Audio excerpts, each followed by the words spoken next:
everybody? Okay, I'm going to do entire screen here. So, got a lot to get through this morning. I'm going to speed through some of these slides. This is an introduction to a couple of things. First of all, at the highest level, what we're trying to do is establish a way of doing agentic development at CoPoint. You've probably heard a little bit about the tooling that we've been using, integrated with Claude. We've rolled it out to the developers. It's tooling, but it's also, I think, more fundamentally for us, it's an opinion about where we are as developers in the software industry right now, especially as a consulting company. There's a lot has changed over the last year. It's probably the single biggest change I've seen in over 25 years of doing software development, and it's a radical change. It presents both an opportunity and a lot of pitfalls. And there's a lot of opinions flying around about how to engage these tools. I think all of us know that there's enormous benefit. And I think if you've used these tools for any length of time, you also have probably recognized there's some real challenges and some real anti-patterns you can get into that also present too much code, too much complexity, agents that wander off and are not doing as well as they used to. So what we want to do at CoPoint, we want to leverage the velocity, but we want to keep the quality, right? And so what we're doing is planting a flag in the ground with some strong opinions about how to fully engage agentic development with all of its benefits, while through intentional methodology and tooling, avoiding the pitfalls. We have to do both at once. We have to do two things are true. Agentic development is very dangerous, and it's also an enormous opportunity to change the way we develop and really increase the quality and velocity of what we're delivering. There's two perspectives that you may have run into if you're paying attention, or even just with your colleagues, maybe in yourself. You've gone back and forth. I know I've gone back and forth between two extremes. One is that agentic development can automate everything, in that you can send 10 agents off in Cursor or Claude Code, go to sleep and wake up in the morning and have fully functioning software. The other side of this is a very skeptical perspective, that agentic development is destroying skill sets, creating a lot of security holes and bad code, unmaintainable structures. And to some degree, both of those perspectives have truth, right? And where most teams are right now, if you look at the industry stats, most developers are still struggling to figure out where the balance is. How do I manage the amount of code that's being created for me? How do I understand it? But also feeling like we have to engage it, right? Feeling like you don't want to get left behind. So there's both a lot of optimism and a lot of opportunity. There's a lot of anxiety around this stuff. So what we want to do, and I'm going to skip around a little bit. I'm going to kind of skip right here to what we're calling the radical middle. We do completely engage agentic development. We've been using the tools. I've been using these tools extensively for the last couple of years, going back to when Copilot first rolled out. I was very impressed. I've been skeptical over the years with code generation tools in general, but Copilot really turned my head around, right? A couple of years ago, when it really started to create very usable context-aware code. And then that just increased incrementally over the last 2 years, especially in the last 12 months. You've seen things like Cursor and Claude Code come along and really be able to generate large-scale scaffolding of significant, serious code bases. So we embrace that. We're going to use agents for everything. I think agentic development will probably take over. The vast majority of your code will be generated and not hand-coded. So we use agents for everything, but we're going to review everything they produce. And that's the CoPoint radical middle, right? We embrace agentic development completely, but we are going to put eyes on code. The amount of code that the agents generate is also buying us some time to spend more time reviewing the code, right? So the time that we save, let's say that what I've found is, the amount of functional software I can generate with these tools is, I mean, it's hard to put a number on. I would say on a good month, it's probably 10x. I mean, I can generate in 2 to 3 days what used to take a team of 2 to 3, maybe a month or two, maybe more. Um, and that buys us some time, right? We can pay that tax off by spending a lot more time looking at what the agents are giving us. And I'm gonna show you some techniques in a minute that we can use to make sure that what the agents are delivering us is easy to browse and easy to understand. So we're going to reinvest the time that these agents are giving us by reviewing the code and keeping up our discipline as consultants. And that brings us to this. As consultants, we have to understand what we're shipping for our clients. First of all, because we're putting our name behind it and we're saying, you're paying us at a premium to deliver software. You brought us in because we have some expertise that you need. And we need to be consistent about the quality of software we hand off. First of all, because it's the professional thing to do. And secondly, because we want them to recommend us. We want them to hire us for their next project. And we also want to be able to maintain that. So the client has to be able to understand it. We have to be able to understand it. And we have to stand behind what we're billing for. So how do we do that if 99% of what we're shipping is generated code that we haven't put eyes on, that we don't understand? So this is what the WayPoint way and the WayPoint tooling is designed to solve. It's designed to keep the velocity up, but let us understand what we're shipping. So what that means is, on a day-to-day basis, we need to be reading the diffs. There's a lot of just approve. If you've been using Cursor or VS Code or Claude Code, you know that there's just a lot of diffs that you're just watching fly by. Slow down at that point. Put eyes on those diffs, the red-green diffs that's flying by the screen. Really read that and try to understand, even just pattern match in your mind. Does this look right? Look at the syntax. Look at the variable names. There's oftentimes I'll see stuff. I was prepping for this yesterday and really saw a lot of stuff that I go, is that really what you want to do? And ask the agent. So you have to watch what it's giving you. It will wander off. The context will degrade the quality of what the agent's giving you. This is, in my opinion, we are very, very far from being autonomous. I think the enthusiasts that are telling you to go use tools like the Ralph Loop or Gastown, or these tools that are running 10 agents at a time and you wake up in the morning, I don't see that yet. The amount of difficulties that the code is generating still needs qualified developers to stare at these diffs. Understand the architecture. We need to have readable structures in our directories, in our class organization. So good old Uncle Bob and solid, right? Single responsibility is not only still relevant, it's more relevant than it ever was. Maintain our software development lifecycle, right? Specifications before code was always true. That's one of the agile first principles.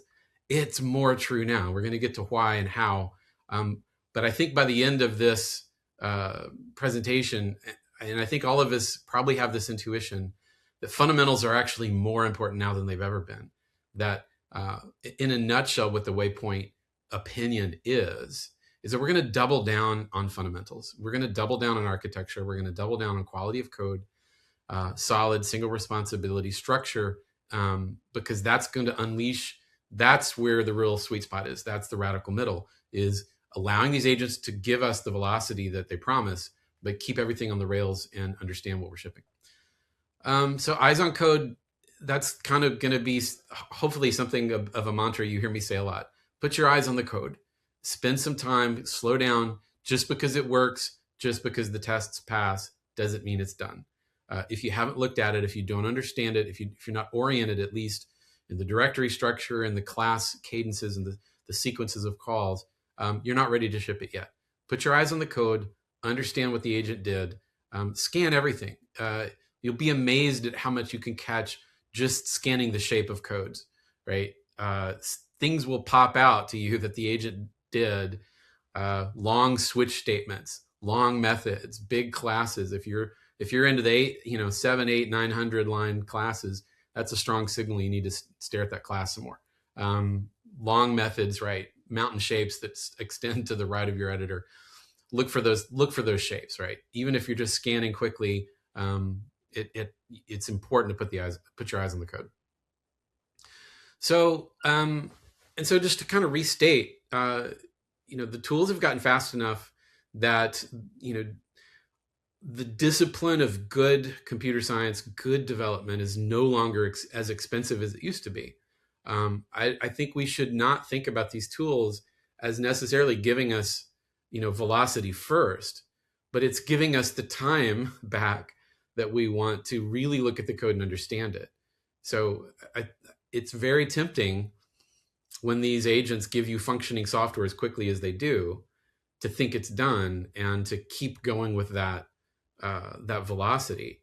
And I've had this conversation a few times with other developers, and I've seen interviews online where folks are, this point of view that you need to look at your code has some advocates and then has some pushback. And the folks that are pushing back are saying like, well, I mean, that's a lot of code to look at. I mean, that would take hours and maybe a couple of days if I really want to look at the code. And my answer to that, and I think our answer should be yes.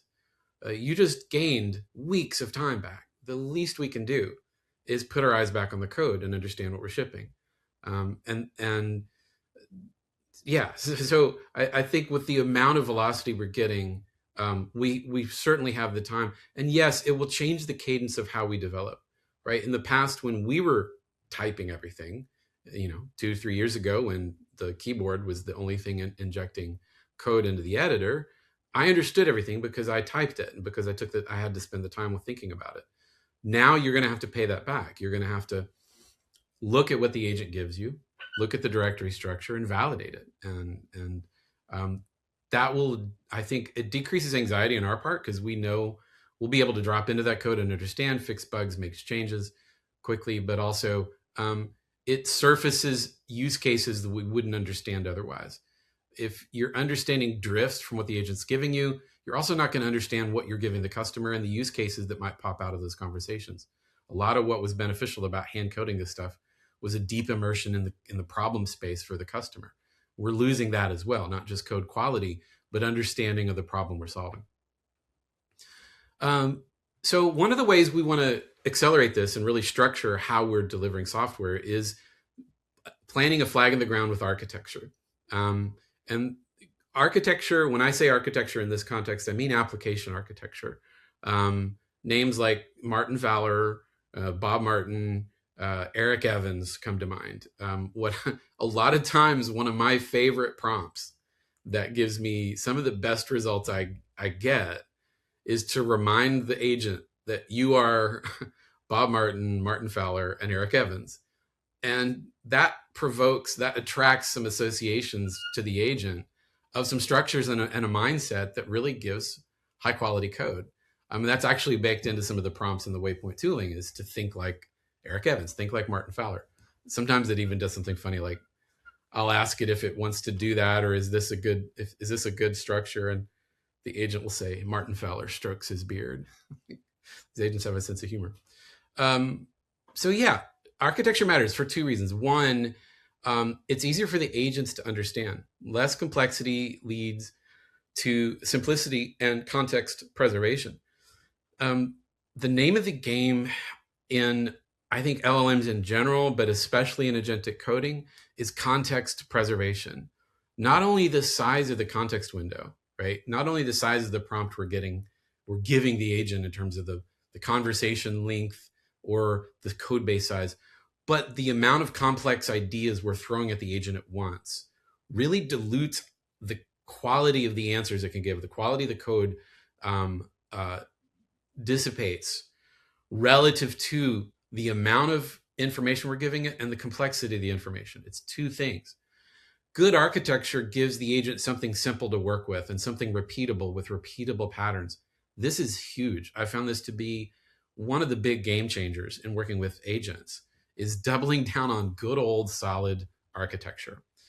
And the second thing is, good architecture is easy for us to understand. It's if we know what the principles of good architecture are and we share that opinion with the agent and we look at what the agent's giving us, we're going to be able to more quickly scan directory structures, folder names, class names, method names, class structures, and we're going to have a common set of values. You can challenge the agent to do something better from a shared vantage point, you have a shared point of view.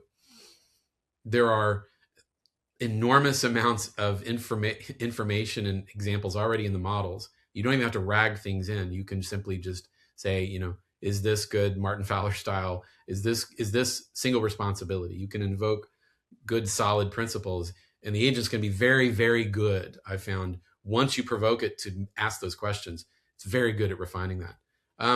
That is a picture of Christopher Alexander, by the way, and he's a bit of a hero of mine. It had a huge influence over. He's an architect, not even a software guy, but he introduced the idea of good architecture, and it's his opinion that I think made its way into software is that software is for humans. Humans have to interact with this. So keeping humans in the loop, both in the generation and the use of software, I think is still foundational and essential to making these new tools work well.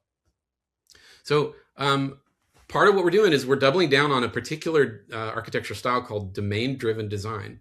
Some of you may or may not be familiar with this, but this is a phrase that's going to become common, and it's literally baked into the WayPoint tooling.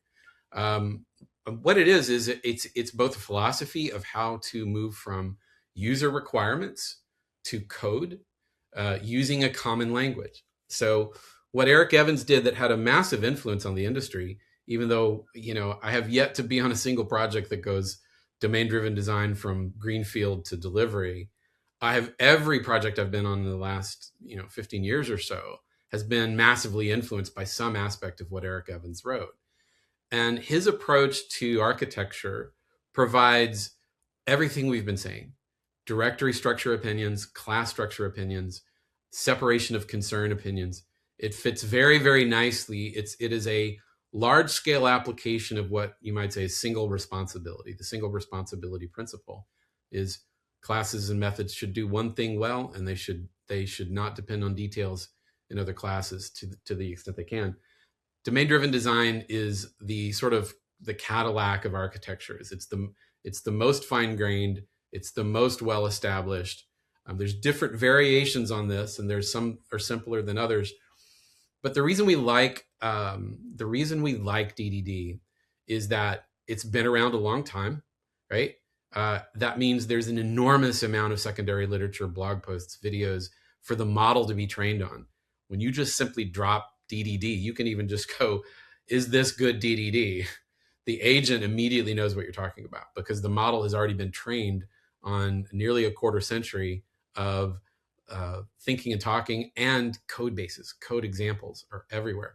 So if you're writing a Next.js app, right, which is highly prone to bleeding back-end logic into the front end, which is one of the big no-nos of good architecture, name dropping Eric Evans and saying, hey, we're doing DDD is one of the best ways to keep the agent from keeping the server components clean from the front-end components.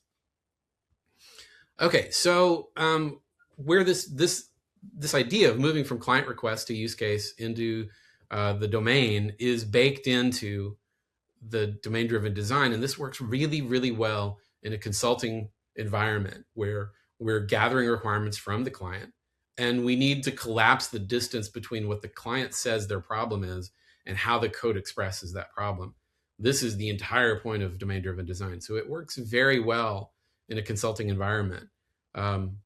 So it's just baked into the structure, right? What is the real world use case?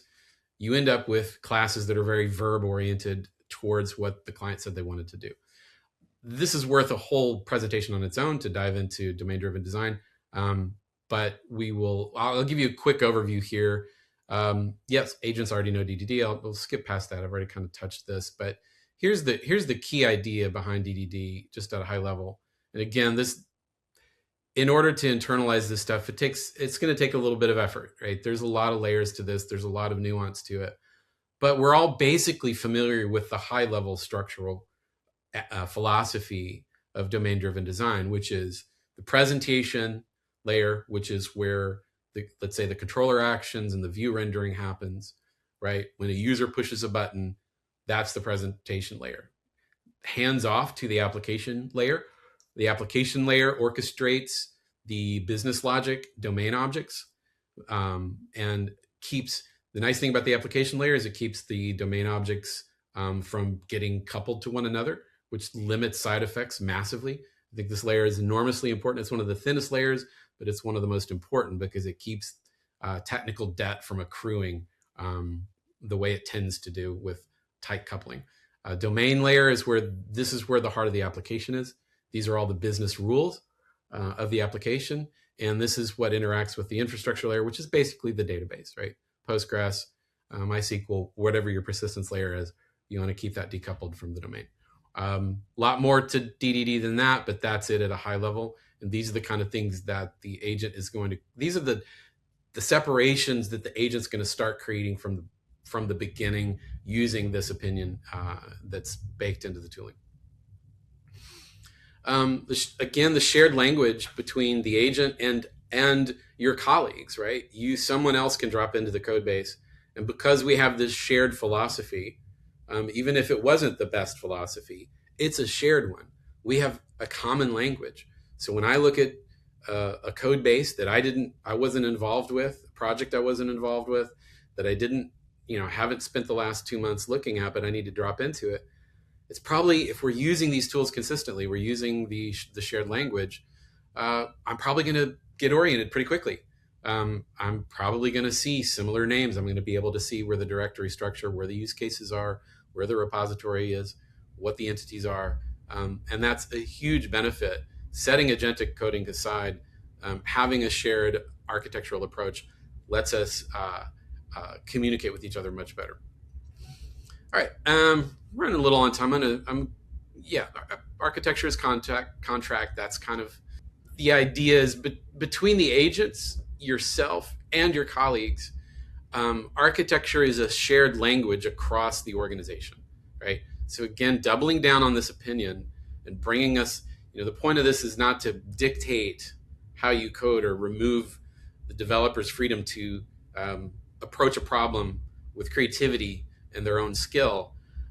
Rather, it's putting a framework so we can all communicate with each other consistently. Communicate with the agent well, communicate with your colleagues well, and with your client. A shared language, shared contracts across these boundaries, enormously powerful, keeping us all on the same page.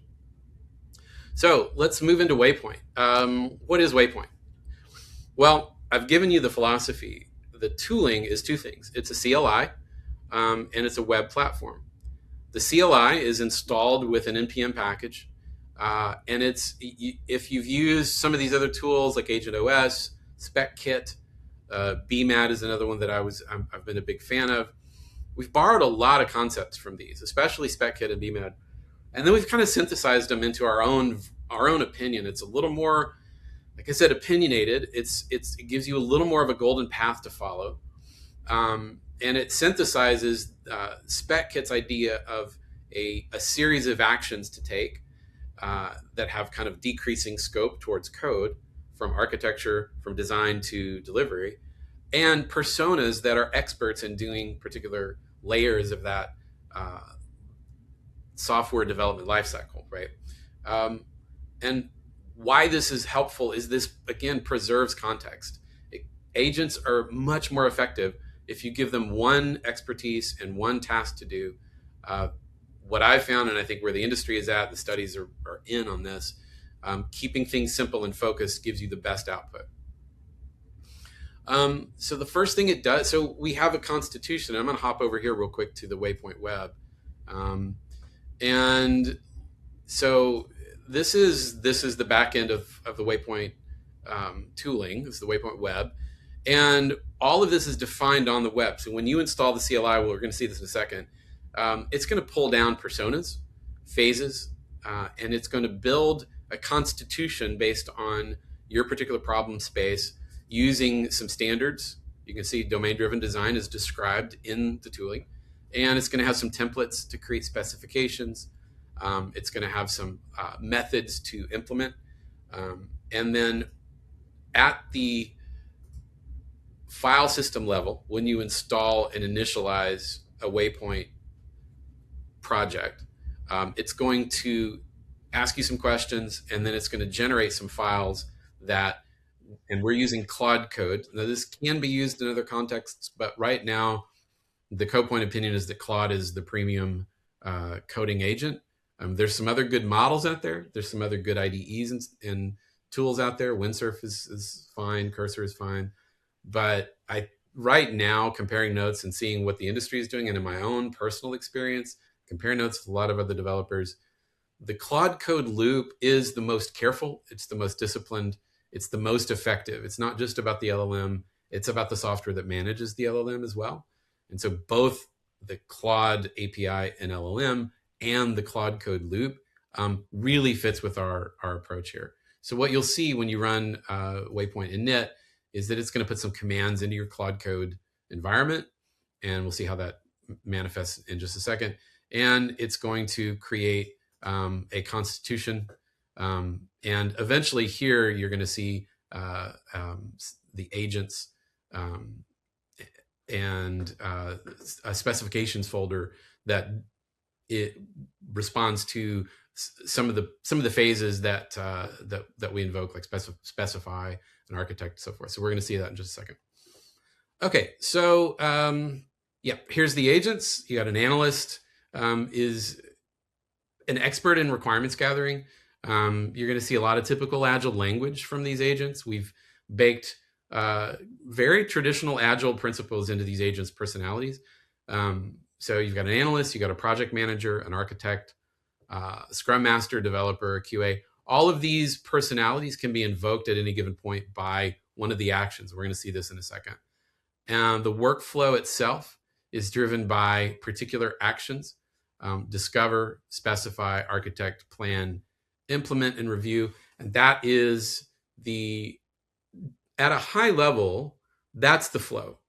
If we had to drill this entire presentation down to one thing, it would be this: that you start by discovering the requirements, then you specify, which creates the use cases in sort of classic use case language. Then you architect, you look at those use cases, and you've got a persona that's going to help you come up with a good Martin Fowler approved architecture. Then you're going to plan the execution. You're going to break that architecture down into individual tasks. And again, all of these are written down in files. One of the main benefits of this approach of the BMAD and the Spec Kit, and there's a number of other libraries that do very similar things, is they're leaving a breadcrumb trail of files that the agent can revisit. This preserves, you don't have, every time you start a new conversation, you don't have to start from scratch. Please no, don't do that. Leave a trail of files that you can point the agent at.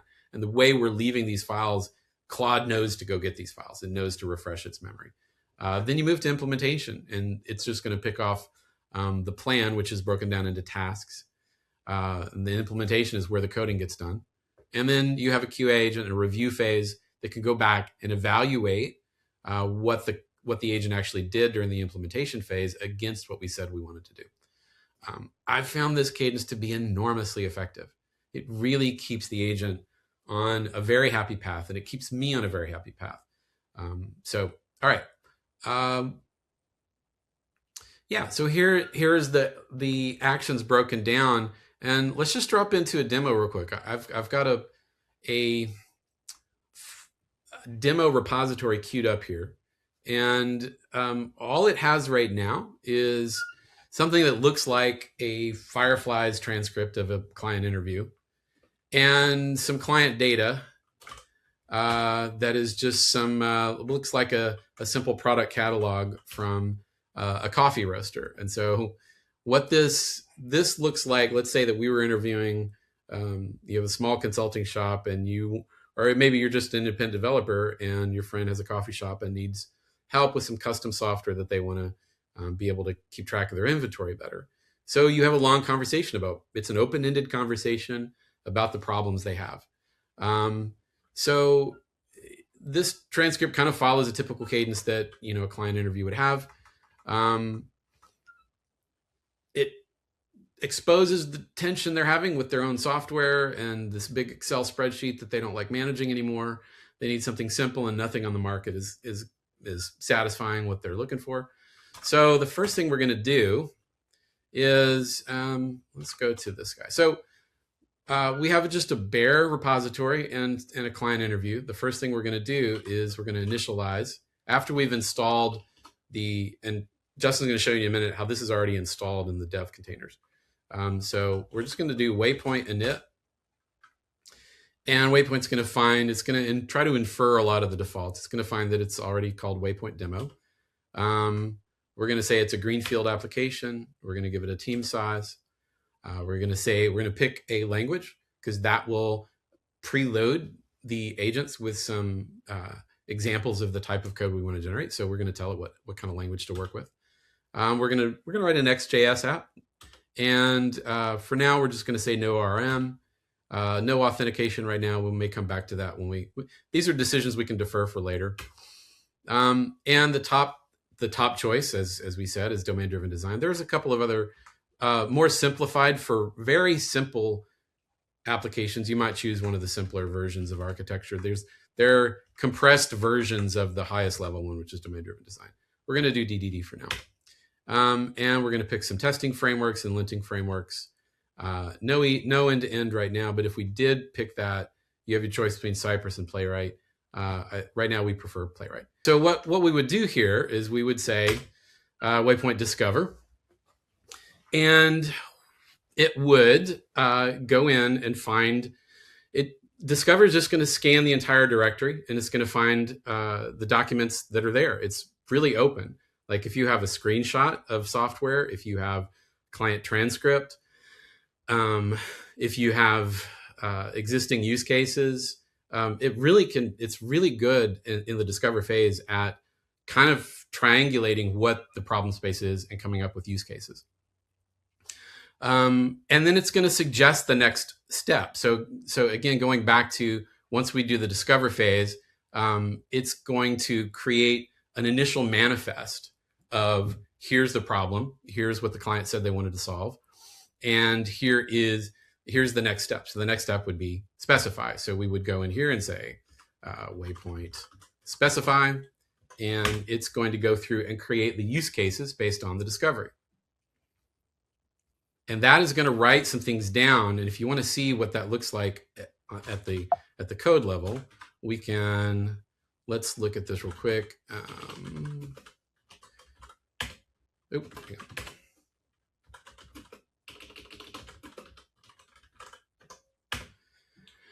Okay, so what happens here during this phase of specify is it generates some pretty rich use cases under the hood. You don't have to look at these, but it's a good idea to look at these to get a sense of what the agent found during the discovery phase and how it's going to specify the solution.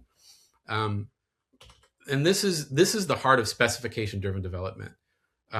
It's using a rich, preloaded into the model idea of agentic development, of agile development in an agentic context. So it's going to create really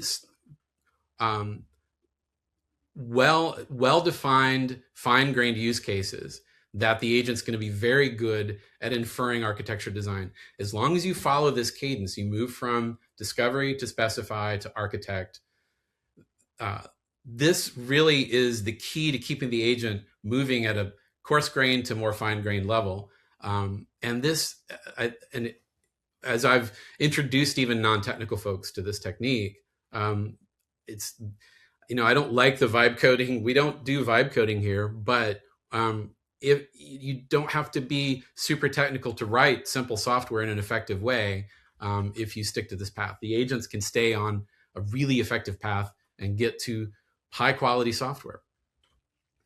Okay, so you can see what it did here. It created specifications, and let's look at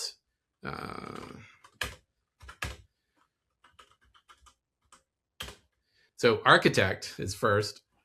And architect is going to go through those fine-grained use cases, and it's going to infer things like a data model. It's going to use the domain-driven design approach.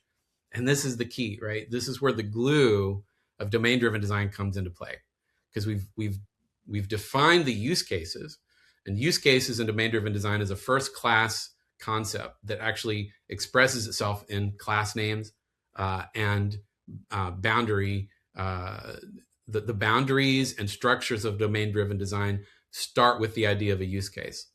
And those specifications are use cases. So the architect's going to be really good at finding the data model, the domain logic, and all the different boundaries in domain-driven design are going to be very friendly to specification-driven development. This is the biggest reason we're doubling down on the DDD approach here and baking this into our tooling is that the cadence of moving from when the client tells us a problem they're having to the structure of the code base, it's very, very good at this. It's going to move seamlessly down.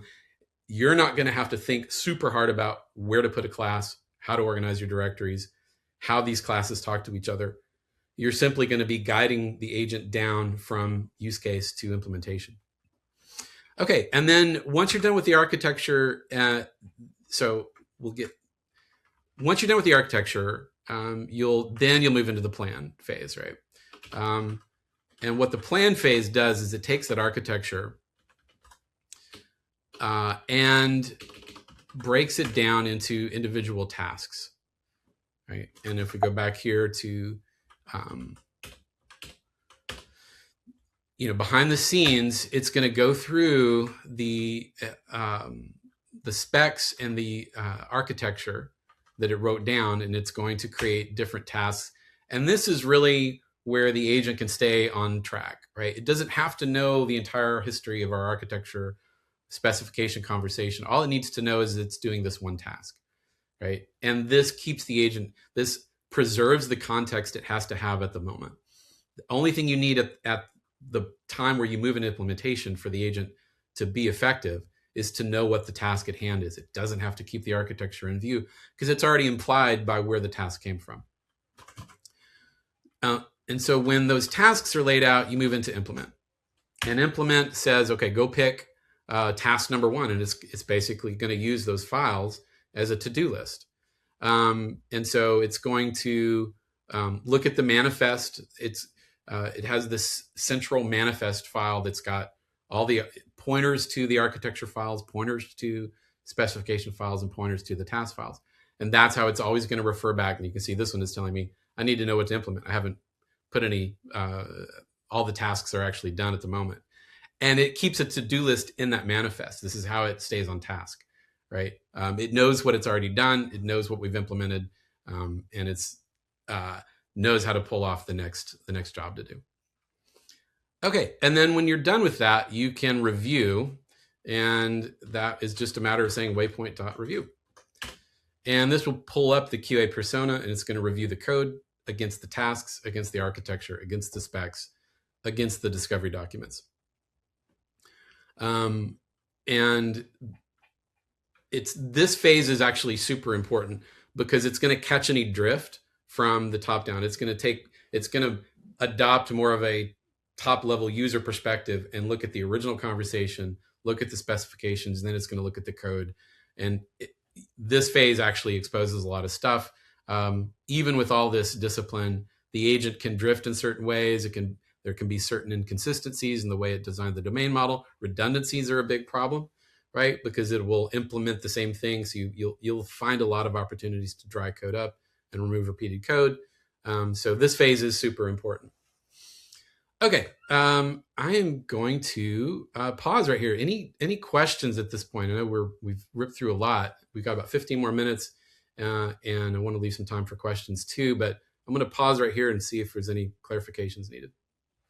Yep. So I saw that there is a Scrum Master also involved, right? There is. So I think what is the role of the Scrum Master here? What it is doing right here? Like in Agile, we know that it basically unblocks the developer. So the Scrum Master there are agents that the Scrum Master is, first of all, invoked during the planning phase. So you can see there's actions. Each one of those /waypoint commands activates one of the personas or one of the agents, right? And so when you say /plan, it's going to activate the Scrum Master. And the Scrum Master, we'll go back here and look at the persona. Where is Scrum Master? There he is.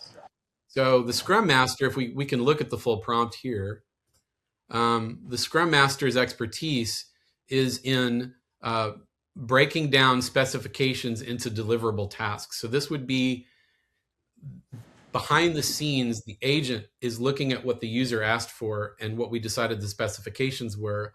And it's like sprint planning, but just very, very fast. Is breaking it down into cards that the agent can deliver. So it's going to move from specification to task. And so it's a bit like sprint planning at a much more compressed level. Okay. Will it identify the blockers also?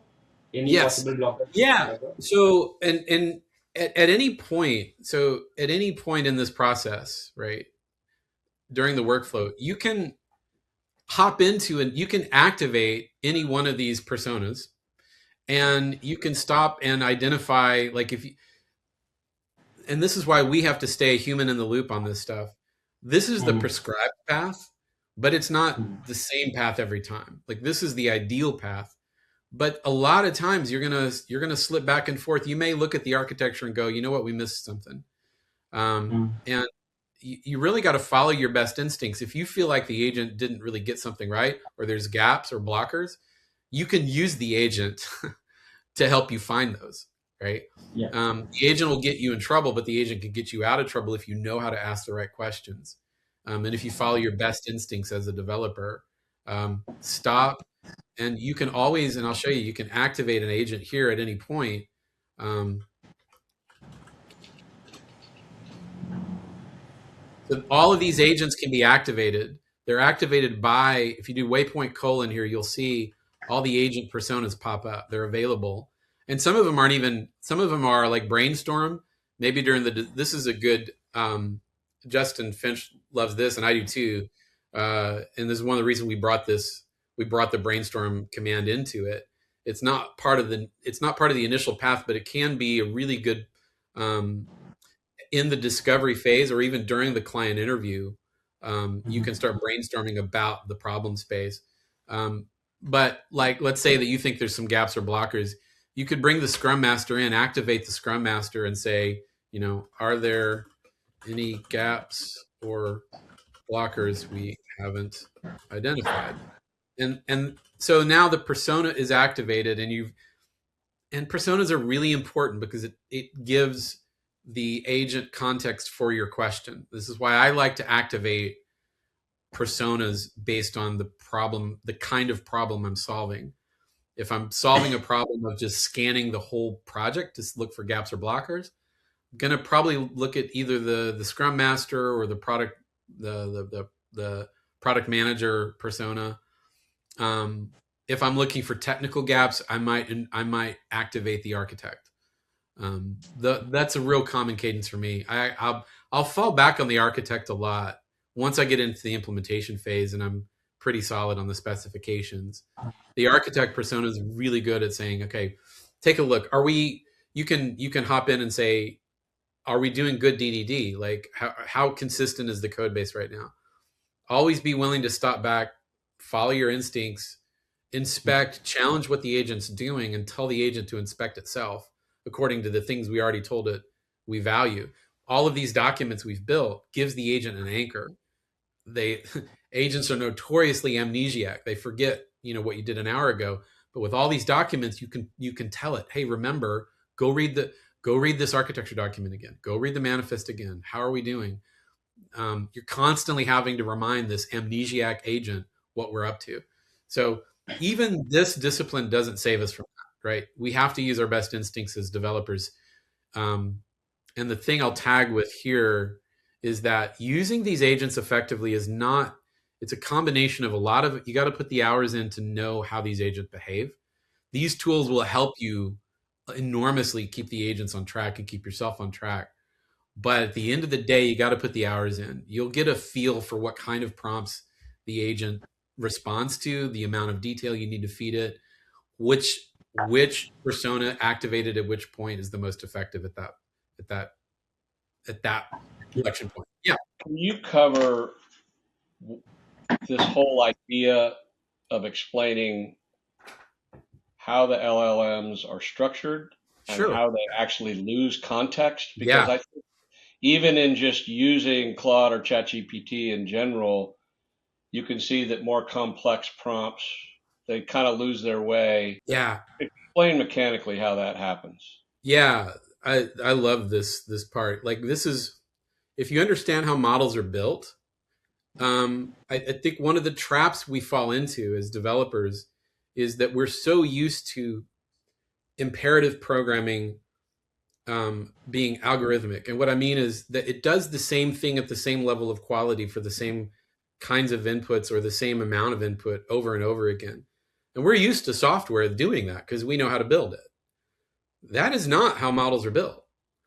Models are built on regions of memorized patterns.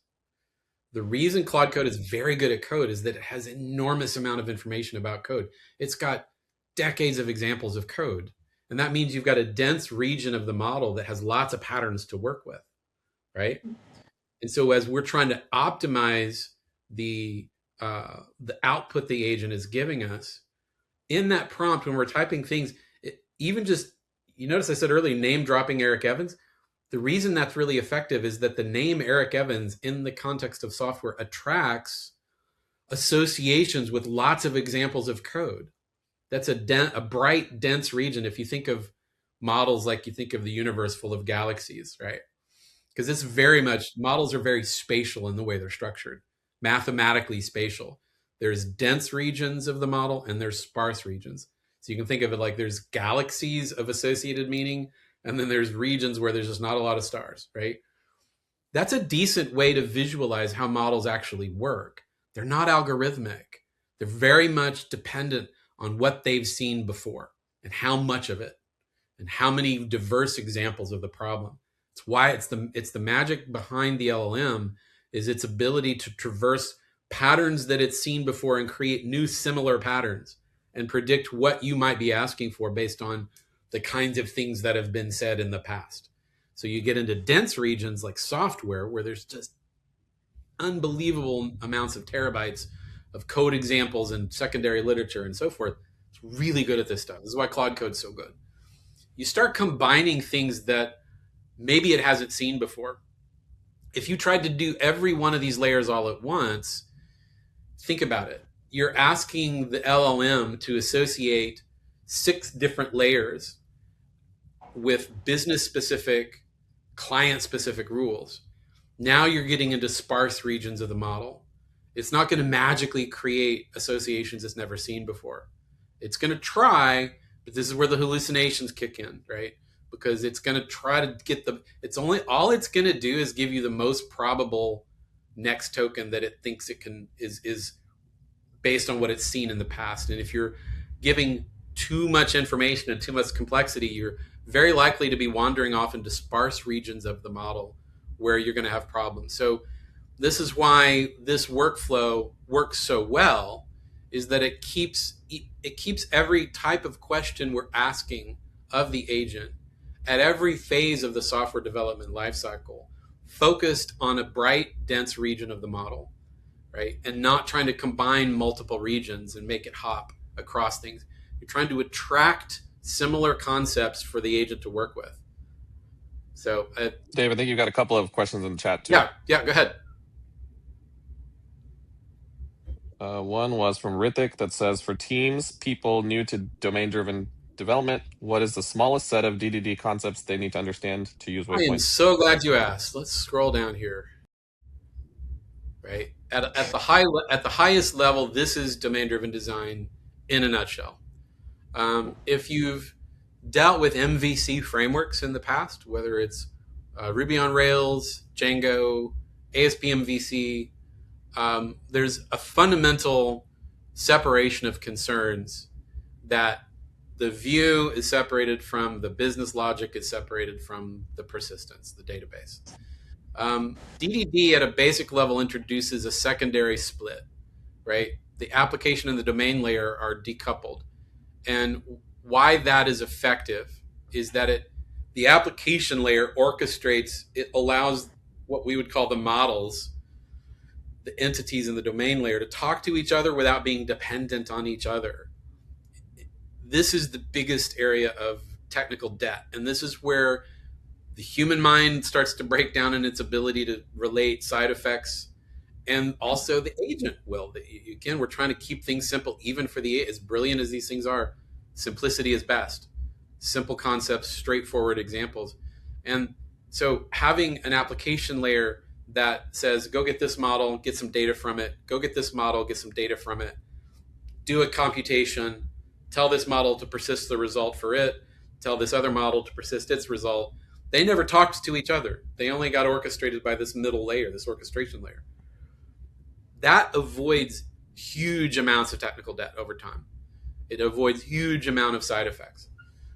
That's honestly the single biggest benefit of domain-driven design from a technical complexity standpoint, is it avoids one of the main attractors of unnecessary complexity, which is the engine of technical debt, is models depending on other models and data, changing data in one spot, having unforeseen side effects in others. So that's the layer I would think of it as. Presentation is views and controllers. Application and domain layer is what we would call models.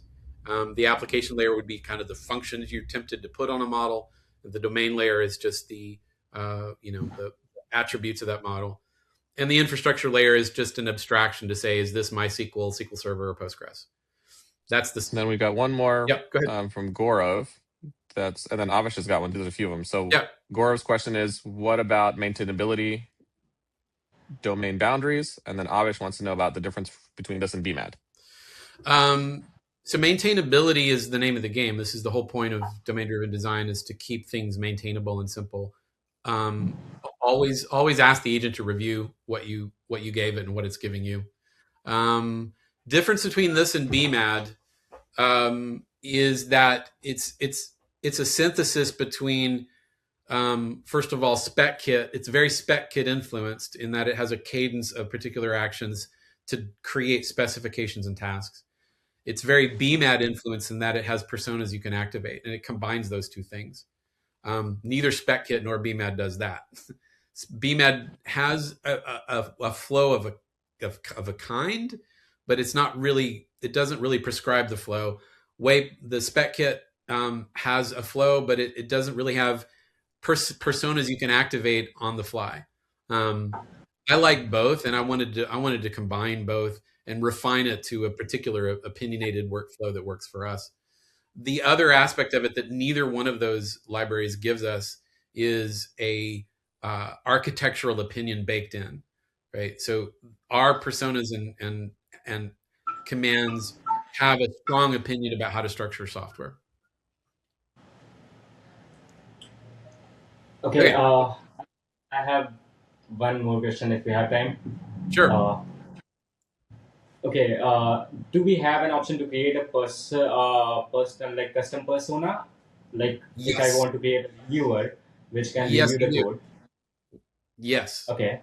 Let me take the question back to you. Do you have the ability to create your own personas? Was that the question? Yeah. This is one, and there is another one also. Well, let me ask your first one. Yes, there's a persona called the module architect that knows how to create personas, and you will persist it locally. So when you do the waypoint init, it pulls down all of those personas locally. You can add more personas with the module architect, and you can say, I need a specialist that does these things for sure. Like I need an Azure Terraform architect that is an expert in how to produce good Terraform for an Azure environment. That's totally something I do that. Yeah, for sure. Okay. Also, in order to increase the maintainability, we have certain design principles. Like we cannot list them all in the rules and constraints. Do we have them put already there in the agent? Like if the developer is there, does it have those constraints to when it is writing the low level code? It is keeping those principles and software design principles in mind. Yeah, absolutely. Yep. So getting back to the standards that we create and based on the personas phases and the standards in particular, all of these make their way into what we call the constitution, right? And there's a constitution document here Let's see if I can find it. You see, this constitution is loaded by every agent. And you'll see that domain driven. So this is the common set of principles that every agent works from. This constitution is built based on your preferences. You chose domain driven design, so it's going to give you domain driven design. And you can review this locally. Look in the WayPoint. The .waypoint directory has a constitution.md that is common to every agent. Okay. Now, if we are looking at loosely coupling the softwares and modules within our application, Yep. does agent create a modular monolith kind of a structure, like if you have observed it ever? Go ahead. Yep.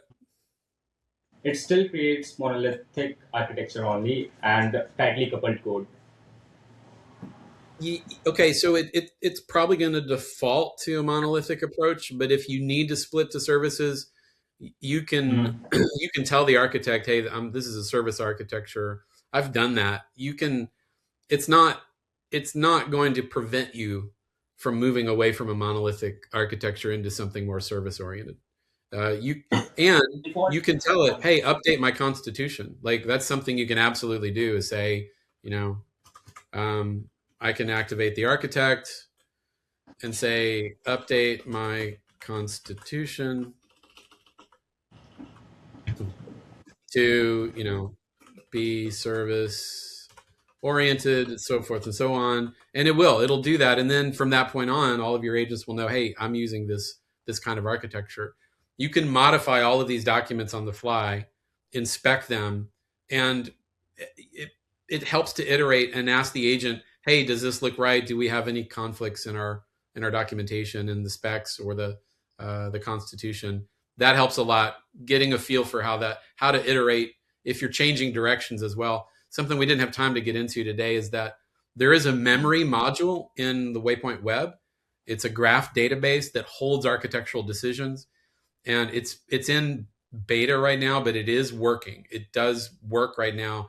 And there's a hook in the Claude code right now that will go and ask the shared memory online in the graph database whether or not there's an architectural change. And that is shared across developers. So if you've got 3 developers working on the same project and they all move from monolith to service oriented, there's a shared memory module online that's activated right now that will update the constitution and update your agents as to saying, hey, we've moved away from that. This is the latest. And the last thing I want to like put a button on this is like, a lot of where we're going here is inspired by a number of companies, but one in particular that I think we can model ourselves after and look at is Pivotal Labs. Had a similar they got much bigger later, but they started off as a small boutique consulting company. And the way they really planted their flag in the industry is by cultivating a very strong opinion that was not a shared opinion across the industry. They really established their opinion across the industry and developed an identity around strong, agile, strong object design, and strong pairing culture. And they were known for this. And they really influenced lots of other consulting companies to do this because it was very successful. And it was their way of doing things. And I borrowed it, the Patriot ways. I like sports metaphors in movement. The Patriots had one way of doing things. It was their way, right? And that's kind of what we're trying to do here. Now, with that said, I do want to make sure we understand we do have a strong opinion. We're starting with a strong opinion, but we want to iterate on that. We want to change that opinion, right? There's going to be a lot of things we get wrong out of the gate.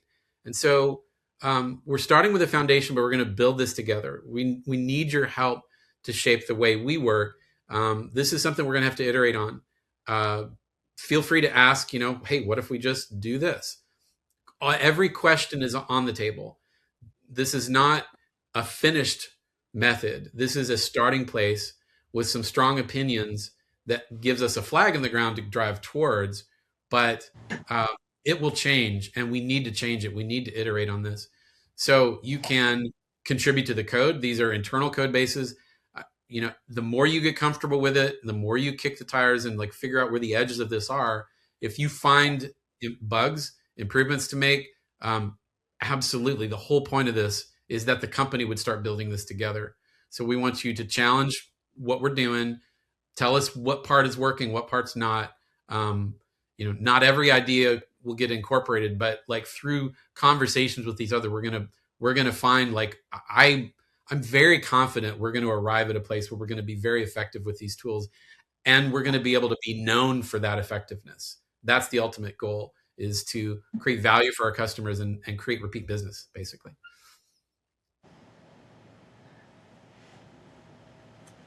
Okay. Anything else? Any questions?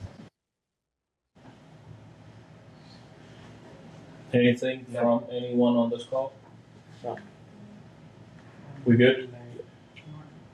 Okay. Anything from the audience side? Dipesh, John. Justin Finch, anything to? I know I've squashed your container and implementation side of it. Anything to point out or tag that I missed? We're going to be moving from Cursor to Visual Studio Code, so that's a tactical decision we're making. We're not today's point. We're not trying to discourage creativity and exploration of these tools because things are changing fast. But as a company, we have to have our standards. One, just from a licensing perspective, right? So we're going to go to Visual Studio Code. We're going to use Claude Code. We're going to get off of ChatGPT. We're going to start using Claude AI. So you'll see some stuff coming out around that. Like Dave said, the easiest way to get started with this stuff is the dev containers. And I wish I could share. My screen's not working, but those are also our internal code. So if you guys need things or things need to change, we can have the ability to modify that, and I can show you that as well. Again, reach out. But it should be as easy as I install Docker Desktop. I go into Visual Studio Code. I fire up one of these dev containers, the CodePoint dev containers. It's going to have Cloud Code installed. It's going to have WayPoint installed, and then you go. I mean, it literally is 30 seconds and you're up and running. So, and again, try this stuff out. Like we told people to go create a little project, go create a to-do list, go try to create a microservices architecture. Go play around with it, because that's how we're going to learn and make it better. So, yeah, it's very fun and easy to spin up new ideas now. So we encourage that. So, yeah, that's all I got. Sure. Thank you. All right, guys. With this, I think we're good to go. Yeah.